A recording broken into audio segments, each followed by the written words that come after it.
한때 아인슈타인이 유령 같다며 고개를 저었던 현상이 있거든요. 근데 이게 어떻게 세상을 바꿀 양자 혁명으로까지 이어졌을까요? 오늘은 양자 얽힘이라는 정말 기묘하고도 놀라운 이야기, 그 속으로 한번 들어가 보겠습니다. 이 말 노벨상 수상자인 알랭 아스페가 직접 한 말인데요. 무슨 뜻이냐면 양자 얽힘이 그냥 또 하나의 양자역학 미스터리가 아니라는 거예요. 이건 완전히 차원이 다른, 완전히 새로운 종류의 현상이라는 거죠. 자, 이게 바로 양자 얽힘의 핵심 질문입니다. 한번 상상해 보세요. 여기 동전 두 개가 있는데 하나를 딱 던져서 앞면이 나와요. 그러면 다른 하나는 저 우주 반대편에 있어도 그 즉시 뒷면으로 결정된다는 겁니다. 아니 도대체 어떻게 이게 가능할까요? 이 모든 이야기의 시작은요, 과학 역사상 가장 위대한 논쟁 중 하나에서부터 출발합니다. 그리고 그 논쟁에 불을 지핀 사람이 바로 아인슈타인이었죠. 양자 얽힘을 아주 간단하게 정의하면 이렇습니다. 두 입자가 마치 보이지 않는 끈으로 연결된 것처럼 행동하는 거예요. 여기서 무슨 일이 일어나면 저 멀리 떨어진 다른 쪽에서 즉각적으로 반응하는 거죠. 바로 이 현상을 보고 아인슈타인이 유령 같은 원격작용이라 부르면서 도저히 받아들일 수 없다고 했던 겁니다. 자, 이 표가 논쟁의 핵심을 딱 보여주는데요. 한쪽에는 아인슈타인의 아주 상식적인 세계관이 있습니다.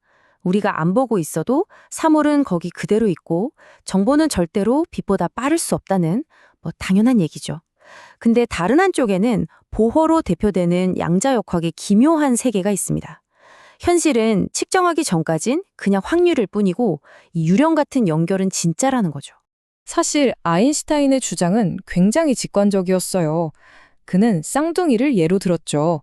우리가 멀리 떨어져 사는 쌍둥이 중 한 명을 만났는데 눈이 파란색이에요. 그럼 다른 쌍둥이도 눈이 파란색일 거라는 걸 바로 알죠. 이게 유령 같은 작용 때문이 아니잖아요. 그냥 둘이 똑같은 DNA, 즉 숨겨진 정보를 갖고 태어났기 때문이죠. 아인슈타인은 얽힌 입자들도 이런 숨은 변수가 있을 거라고 믿었던 겁니다. 이 철학적인 논쟁은 수십 년 동안 그냥 그렇게 흘러갔습니다. 그러다가 존 벨이라는 천재 물리학자가 나타나서 이 말싸움을 실험으로 증명할 수 있는 과학 문제로 완전히 바꿔버렸습니다.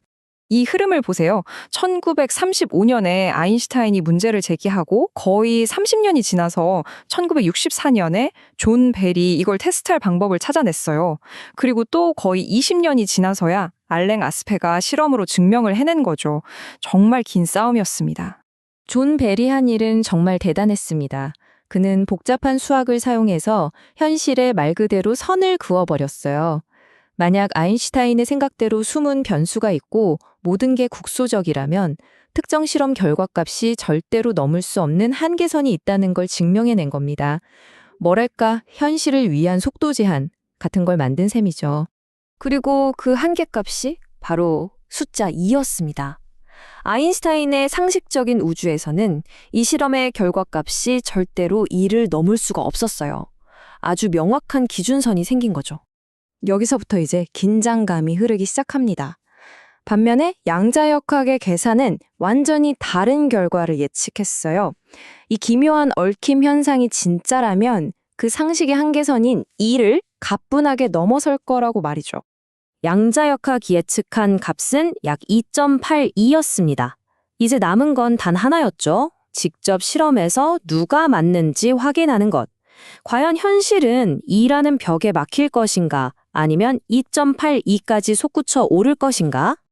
자, 이제 이야기의 클라이맥스입니다. 알랭 아스페가 실행했던 우리 우주에 대한 이해를 송두리째 바꿔놓은 바로 그 실험에 대해 이야기해보죠. 아스페의 실험은 그야말로 결정적이었습니다. 그는 더 순수한 얽힘 입자를 만들고 더 정밀하게 측정했죠. 하지만 진짜 신의 한 수는 바로 이거였습니다.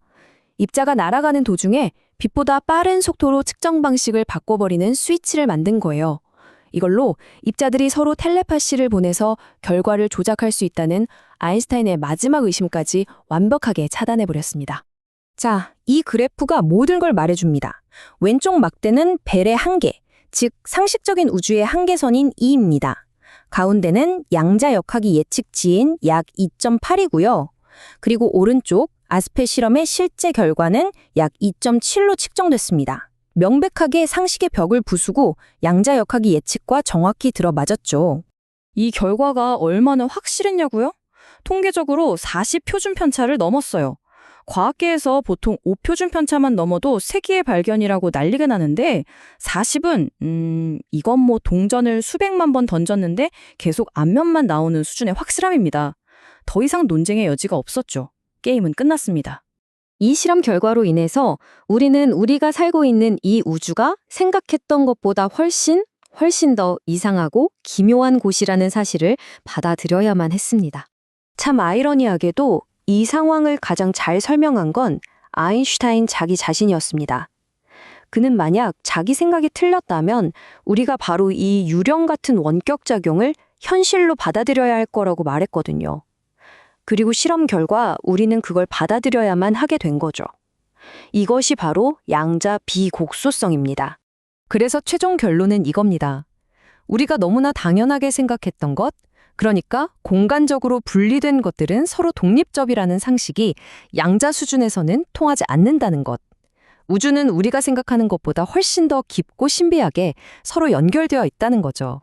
좋습니다. 그래서 이 기묘한 발견이 지금 우리 삶이랑 도대체 무슨 상관이 있을까요?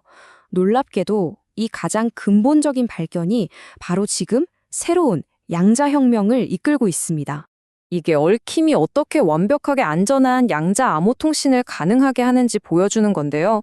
앨리스와 밥이 얽힌 입자를 하나씩 나눠갖고 측정을 하면 둘만 아는 완벽하게 똑같은 암호키가 만들어져요.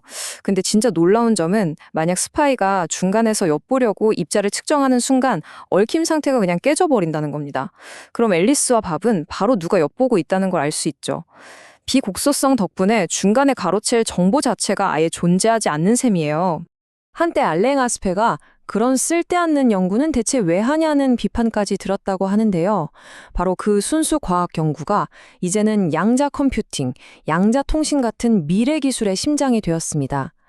가장 근본적인 질문이 가장 혁신적인 기술로 이어진 거죠. 이 이야기가 우리에게 남기는 마지막 질문은 바로 이것입니다. 우리가 현실이라고 굳게 믿었던 상식의 기둥 하나가 무너졌습니다. 과연 우리가 아직 깨닫지 못한 무너질 준비가 된 또 다른 기둥은 무엇일까요? 어쩌면 우주는 우리에게 보여줄 비밀이 아직 한참 더 남아있는지도 모르겠습니다.